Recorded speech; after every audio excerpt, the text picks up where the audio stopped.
Mr. 16 bars, that's real hip hop. We try to tell people that Philly is a special breed. They hate to see us on top, they hate to see us on, they hate to see us come up, they hate we on, they hate the moves that we make because it's made to break them. We give them knowledge on tracks and hope our words can save them. I guess it's hard to give props when you know you lesser, so we right on your heels, I hope you feel the pressure. Rappers taking a roll, my shoes will never fit them. Before you come at it, king. My mom comes to visit and she's starting to lose her hearing, which is weird. She's always been a young mom, but she's too vain to wear a hearing aid.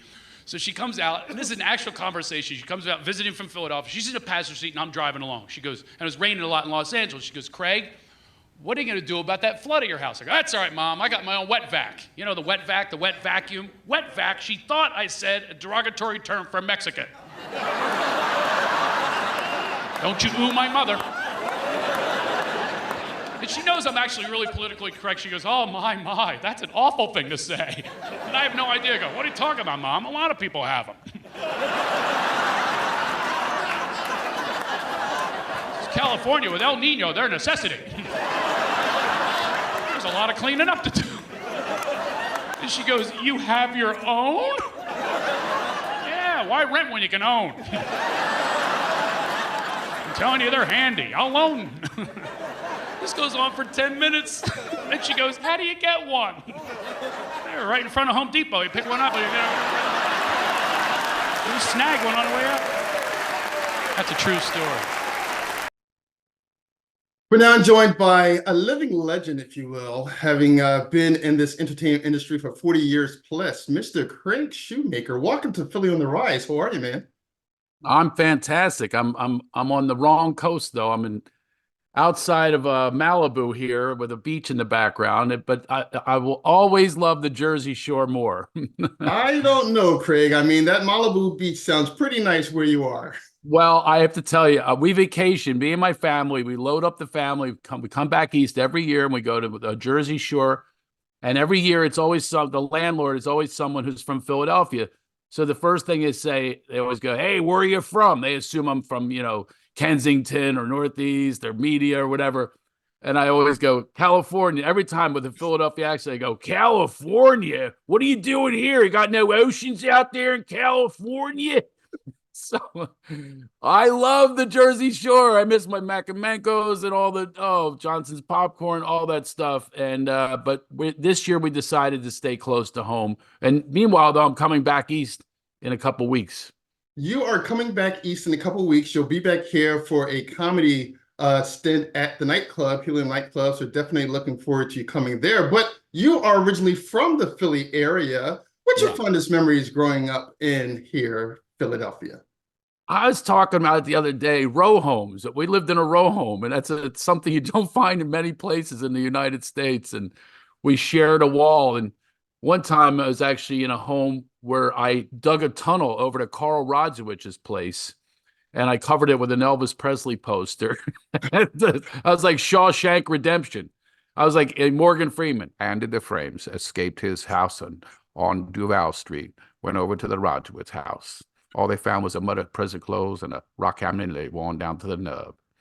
That's my Morgan Freeman impression. I think it's good. I think it's a pretty good impression indeed. So let's settle this debate once and for all. Yeah. Where do folks go to get the best cheesesteaks? Well, I'm prejudiced in this area. Tony Luke is one of my very closest friends, and we actually have a TV show together called Comedy Kitchen. You can check out 4 episodes at mycomedykitchen.com where I teach him comedy. He teaches me food. And then we bring famous comedians. He teaches them food. And I teach famous chefs how to do a dish for the judges. So it's got to be Tony Luke's. They have bread, not rolls. There's a lot to it that's just different than the other cheesesteaks. Not that I don't love all of them. I was always a Jim's guy, but they burnt down. Are they reopened yet? Yes, they have reopened, and you mentioned Jim's. There's tons of other places too, but you prefer Tony's. I prefer Tony. That's my boy. He's one of my best friends. He opens for me when I come to Philadelphia. He does comedy. As a matter of fact, where I'm performing at Helium was his debut. I got to tell you a story that nobody else knows this story, but so I trained him in comedy. His son passed away, and he was really in a depressed state. And I said, well, I have an organization called Laughter Heals. Let's get you to be a comedian. He goes, I can't do that. I said, yes, you can. I coached him. And the night before he was going to go open for me at Helium, he he gets in front of six of us and this strange couple at Franco Luigi's restaurant, and he had a rolled up knife and fork and a napkin as his microphone. And he's gesturing, and we're howling laughing. Not because he was funny, because we thought he's gonna bomb so bad. We were, they were going, "You can't do this to him." All his friends were, and I said, "He's gonna do it." And sure enough, I'm not kidding you, he killed and he's open for him, Borgata, Hard Rock, on Florida, Harrisburg. And he's actually a good comic, even though he's more into songwriting now and cheesesteaks still. But yeah, he really rocked it that night at Helium. And I don't know, maybe I'll have him open for me again this time when I'm there. You probably should. Obviously, he has been a good student and learned as much as possible from you, Craig. That's right. I gotta give him a call and get him to open and bring everybody cheesesteaks. You've never had that before, or comedy and cheesesteaks. Yeah, it's a little different. It's a little different. So many credits to your name, Craig, from stand-up comedian to writing to producing. What's your motivation for success? I didn't have a dad. My dad left when I was born. Something I said. Wah. He was gone. Okay. I thought you were serious. This interview's taking a turn. No. I mean, really. I mean, that made me into a great father. It made me into really working hard because we were very poor. When I was a kid, this is a true story. I used to think the word evict meant move. I thought they were the same word. Here's the eviction truck, mommy. And we pack up and go again. And, moved all over in Mount Airy and then to the Flowertown area, Winmore. And we just, I was really motivated. I started working in a law firm on 15th and Sansom at Schneider, Harrison, Siegel, and Lewis. I was going to be an attorney. And then somebody said, you should try performing comedy because you're so funny in the lunchroom. And I did it, and it was like a crack hit. I was like, oh, I'm addicted now. And the rest is history. I've gone on, I won the Comedian of the Year, American Comedy Awards. All these dreams have come true. I've been on Broadway and 75,000 people to 7 people. I've just done it all. And I'm just absolutely so grateful to the opportunity. And my dad leaving gave me an opportunity for my own growth. And I grew into a big boy now. And, I'm still delivering the funny. Such an amazing career you have had. You're talking about winning the stand-up comedic person of the year. What did it mean to you to win that award? Well, I thought it would mean something, but all it did was heighten the resentment of other comedians. Okay. All right. I got the target on my back. Oh, he's the hack this year. Well, I mean, previous winners were Seinfeld and Ellen DeGeneres and Jeff Foxworthy. I thought, man, following them, I could have my own sitcom about a gay redneck and a show about nothing. But really, it was a nice award. They don't give awards to comedians, unfortunately. They slap the comedians like Will Smith did at award ceremonies. I was with Chris, by the way, a few weeks later. He practically had the hand mark still on his cheek at Chappelle's house. We performed together in Chappelle's backyard. I started, by the way, as a headliner.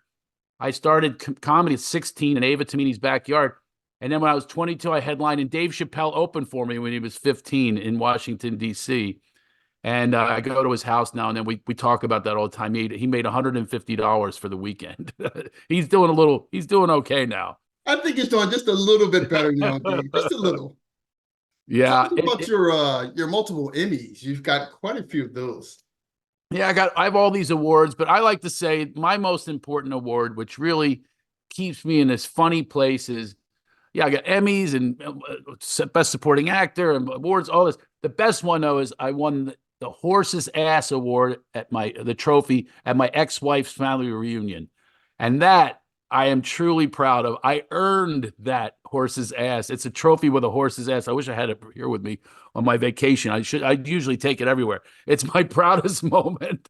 But it really defines me. And by the way, I am divorced, and all my shows this year are benefit shows, and all proceeds go to my ex-wife. I just thought I'd let you know that if you get a ticket to Helium, it goes to Botox and Pilates class for my ex-wife. So you have over a 40-year history career, and your best, most proudest achievement is that Horse's Ass Award. That's exactly right. It keeps me where I need to be. I need to stay humble and enjoy every moment. And I was just in Philly outside of Sellersville. We sold the Sellersville Theater out. I'm hoping to sell Helium out. It's an odd time, though, I must tell you. They gave me 2 matinee shows. So, we're going to try to pack it out in the afternoon. I guess that's for all my people that need a nap too early. So they can all come now. It's going So to happen. I'm quite sure we're going to sell. I'm quite sure you're going to sell helium out. Talk yeah. to us. Talk to us about winning with laughter. It's something I pivoted into during the pandemic. I've always really believed in healing powers of laughter. As a matter of fact, the first movie I ever did, the Love Master movie with Farrah Fawcett, it was directed by Michael Goldberg, who wrote Cool Runnings and Little Giants, one of my really close friends from Northeast Philadelphia, but living in LA, and we really bonded. And actually, his wife got pregnant during the filming because he did the Love Master, and then things loosened up. A lot of babies, by the way, a lot of babies were conceived at my show after my show. I've got to Well, tell you, amen a to lot. that. I'm like a fertility clinic There because you I guess are. laughter really is good for you. Anyway, a year and a half after his daughter was born, Kayla, he got brain cancer, and they gave him 3 months to live. And that was my ha moment, I like to call it. I said, "Is laughter really the best medicine? Is it really? And does it really heal?" And I started this laughter program, which now is Winning with Laughter. Is this program where we talk about literally, it's medically proven, it's spiritually proven, emotional, it's mental health, which we all need right now, all through laughter. It's a bullet train to your highest consciousness. Anyway, he showed up for all of it. They gave him 3 months to live. He lived 15 years past that prognosis. Oh, Yeah, he outlived all the doctors. He probably outlived the doctors themselves who gave the prognosis, amazing. because I actually work with doctors a lot. Their bedside manner is difficult. A lot of times I've worked with caregivers. Sometimes they have it tougher than the actual patients. But I do this work because that's where I found my purpose and meaning is. So that's why I did a pivot over there. I still do the stand up, but this is something more sustainable where I actually teach people and coach people. I do one-on-ones and coaching groups and really have people get a better understanding of what the power of laughter that exists inside of us. And it's just amazing. I'm seeing the results. I have this one guy, he's my client for 4 years. He's the number one mortgage guy in Florida because now he makes people laugh, which makes them feel better. It's better for sales. It's better for relationships. They always say, by the way, women want a sense of humor in a man. Number one quality. By the way, let's Very be true. honest. Very true. What a bunch of crap that is. Well, I don't know. I think it's actually true. It's gotten me to where I am today. So I think it's true.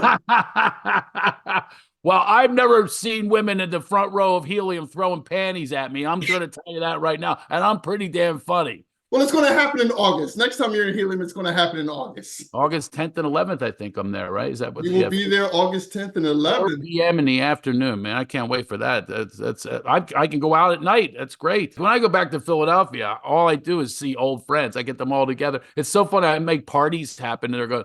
I assume they see each other all the time. They only see each other when I come to town and have these parties that were like a reunion. It's really great. But my best friend is still back there, Dave Cerami and Pete Cardamone. These are my people, and I just love going back and then a lot of my material has to do with Philadelphia, of course, Scrapple, which nobody understands that humor except for Philadelphia. Have you ever had Scrapple? I have. I've had the beef and I've had the turkey scrapple. How do you trust anything with the word crap sitting right in the middle of the word? That's a very good question, but it tastes amazing. Oh, I know. Well, of course, Philadelphia. Put ketchup on it. Put hair on your chest. Thanks for the health tips, Sasquatch. Well, I love it. I don't know what kind of meat they use, Mike, but I dropped it on my lap. It started humping my leg. That might be a clue. Well, it's not exactly meat per se. It's a little combination of this, a little combination of that. They throw it together and it tastes amazing. That's why it's one vowel away from scrap pile. It's a scrap pile. They make a pile and a mold. Only Philadelphia. By the way, no one knows what this is. I say it anywhere else. I can do all my Philadelphia material when I come back to the Philadelphia area. I just love it. Well, definitely. We're looking forward to you coming back, Craig. Actually, as mentioned, in a few weeks, you'll be here in the city of brotherly love at the Helium nightclub. We are looking forward to seeing you there. Such an amazing career you have had and so many accomplishments, accolades. We're quite sure there is much more to come for you, Mr. Craig Shoemaker. It's true. I have a film that was just on the cover of Variety that I wrote that I'm producing, and I don't stop. I'm not stopping. I'm just going to keep on delivering. I love making people laugh. I really do. The only thing is I didn't have a good lawyer, and my ex-wife got half my jokes in the divorce, so I might have to cut it short. My lawyer only got me the setup. So priest and a rabbi walk into a bar. Now, if you want the rest, just ask my ex-wife. She's Oh, got well, the there you go. bunch. There you go. There you go. Well, thanks a lot for joining us on the program, and we'll see you in Philly at Helium. You got